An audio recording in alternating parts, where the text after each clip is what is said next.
Halo, apa kabar semuanya? Semoga kalian baik-baik aja dan sehat selalu ya. Oke, kali ini saya akan coba membahas satu film yang sangat menyentuh sekali. Film yang berjudul Koizora, yang rilis di tahun 2007 ini diangkat dari novel dengan judul yang sama dan disutradari oleh Natsuki Imai. Dan ini merupakan salah satu film Jepang terlaris dan banyak mendapat penghargaan di saat itu. Seperti apa kisahnya? Oke, kita langsung saja ke inti ceritanya.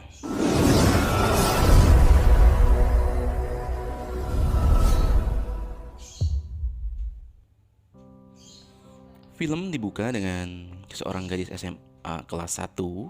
Dia bernama Mika. Mika ini di sekolahnya dia mempunyai dua orang teman, dan dua orang teman Mika ini sedang asik curhat mengenai kisah cintanya masing-masing.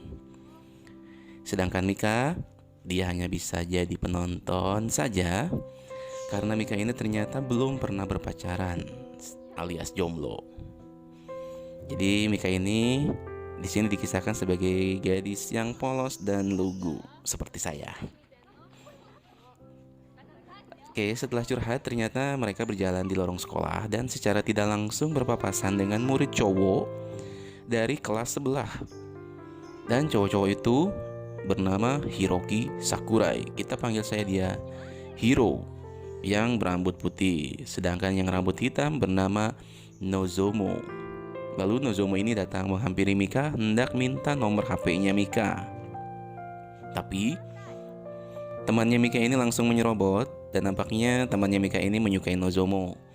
Lalu Mika pun menghindar dan secara tidak langsung bertabrakan dengan Hiro. Lalu singkat cerita, saat jam pulang sekolah, Mika baru menyadari bahwa dia lupa menyimpan ponselnya. Lalu dia menyuruh temannya untuk miss call ke ponselnya tersebut. Setelah dicari, ternyata dia menemukan suara dering handphonenya di ruang perpustakaan. Di saat itu dia langsung mengambil handphonenya dan mengangkat teleponnya. Dia pikir temannya, ternyata yang nelpon itu bukan berasal dari temannya, melainkan dari pria misterius yang mengaku menemukan ponselnya. Dan sejak saat itu, pria misterius tersebut selalu menelpon Mika hampir setiap hari. Mika pun merasa tidak nyaman dan risih dengan hal tersebut. Tapi lama-kelamaan, karena obrolan pria misterius ini menyenangkan, akhirnya Mika pun mulai larut dalam obrolannya itu. Singkat cerita, di satu malam, kebetulan Mika ini ulang tahun. Dan saat akan dirayakan, ternyata orang tua Mika malah bertengkar. Hingga akhirnya membuat Mika sedih. Lalu dia pun langsung masuk ke kamarnya, dan di saat sedih dan galau tersebut, Mika menelpon pria misterius tadi. Lalu pria misterius tersebut pun menghiburnya dan menyanyikannya sebuah lagu. Setelah itu, pria misterius tersebut mengajak Mika untuk bertemu besok. Akhirnya singkat cerita, esok hari pun tiba, dan sebelum ketemuan, Mika pun sempat didandani dulu oleh teman-temannya. Setelah selesai, Mika pun bergegas menuju ke tempat janjian untuk menemui pria misterius tersebut. Dan di saat Mika sedang menunggu, tiba-tiba si Hiro lah yang muncul. Sesaat Mika pun terkejut karena ternyata pria misterius tersebut adalah Hiro. Dan di saat Hiro memberikan bunga untuk Mika, spontan Mika pun merasa takut, lalu dia pergi meninggalkan Hiro. Karena ternyata Mika ini merasa takut dengan Hiro yang mempunyai penampilan seperti murid yang nakal. Lalu scene pun berpindah saat jam pulang sekolah, di mana Mika melihat Hiro di depan yang pergi ke suatu tempat.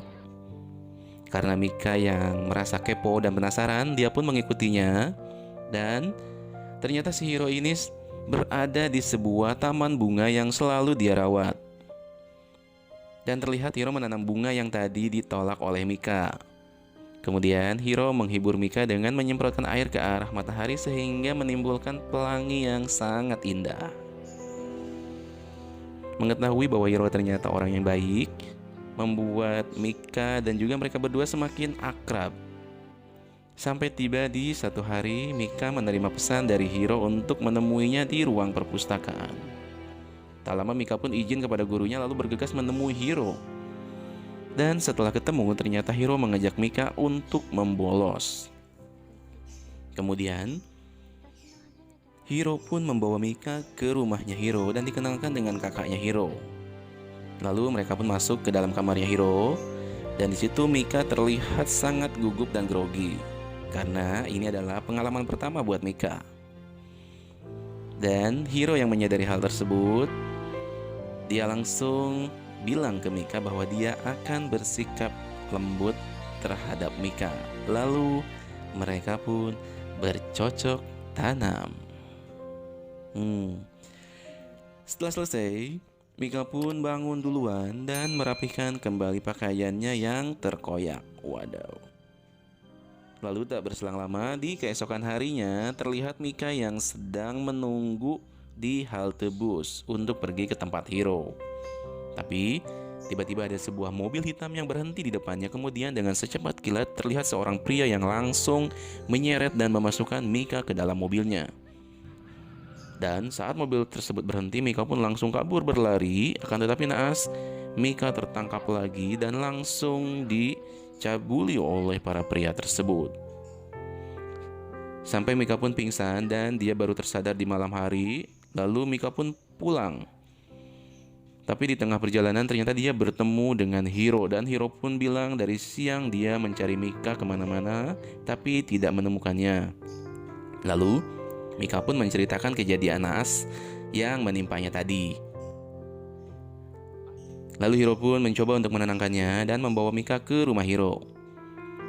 Dan setelah Mika terlihat tenang, Hiro pun menelusuri para pria cabul tadi. Dan akhirnya terkuaklah dalang dari semuanya ini. Ternyata dalangnya adalah mantan Hiro yang terakhir menjadi pacarnya. Lalu Hiro ini membawa mantannya ke depan Mika dan bertanya kepada Mika apakah dia harus membunuhnya.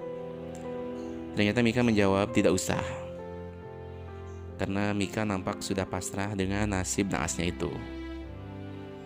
Lalu karena orang tua Mika khawatir dengan kondisi Mika, maka orang tuanya pun membawa Mika ke puskesmas untuk dicek.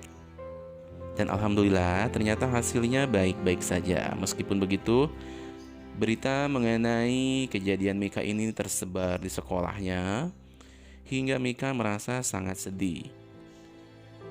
Banyak teman-temannya yang bilang bahwa Mika ini adalah murid yang nakal. Tapi tak lama Hiro pun datang dan membela Mika secara jantan. Dan hal tersebut membuat Mika tenang dan semakin percaya dengan Hiro. Lalu Hiro pun membawa Mika ke sebuah tempat. Dan karena tempat tersebut sunyi dan tidak ada orang, juga hujan juga, maka mereka pun kembali menanam ubi. Singkat cerita, setelah kejadian itu Mika pun positif hamil. Dan dia pun langsung menceritakannya kepada Hiro di sebuah tempat makan. Sekejap Hiro pun kaget. Dia langsung kabur lari dan meninggalkan Mika. Saat Mika berpikir bahwa Hiro tidak bertanggung jawab dan langsung kabur begitu saja. Akan tetapi ternyata Hiro kembali datang. Dia memberikan hadiah untuk kehamilan Mika. Wow. Mereka pun berdua langsung mendatangi orang tua masing-masing untuk bertanggung jawab dan berkomitmen untuk membesarkan bayinya itu. Namun, di tengah suasana bahagia mereka, tiba-tiba mantan Hiro ini kembali datang. Dan dia masih tidak rela jika Mika menjadi istrinya Hiro. Sampai akhirnya, dia mendorong Mika sampai terjatuh. Dan setelah dicek, Mika ini keguguran. Hiro dan Mika terlihat sangat sedih dengan kehilangan bayinya tersebut.